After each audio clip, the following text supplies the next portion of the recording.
It's time to replace the Waterdrop water filter cartridge under the sink. This is the WD-RF10 model. I will leave links in the description below on how to get it and install it. To replace it, it's a simple twist to unlock and lock method. This is how we previously installed the Waterdrop water filter under the sink. There is a new model out, so you don't have to screw it in on the cabinet side.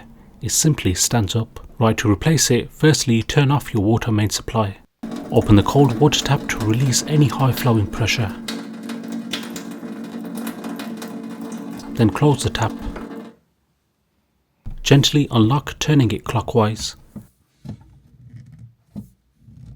Just make sure to have a cloth underneath to catch any water.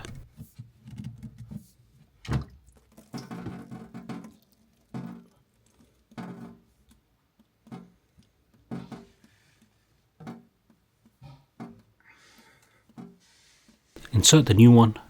Find the lock-in spot and turn anti-clockwise to lock.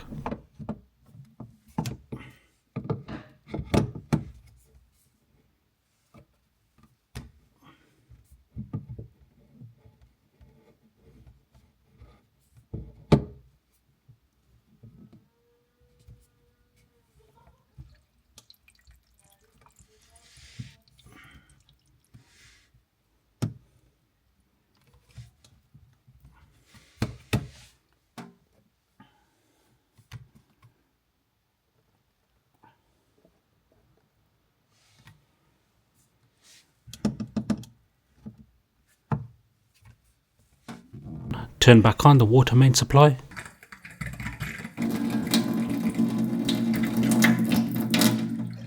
Now let the water run from the cold tap for about 5 minutes to activate the filter.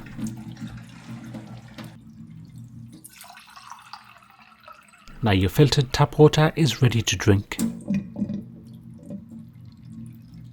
I will leave links in the description below on more tests and videos on the Waterdrop water filter. Stay safe, peace.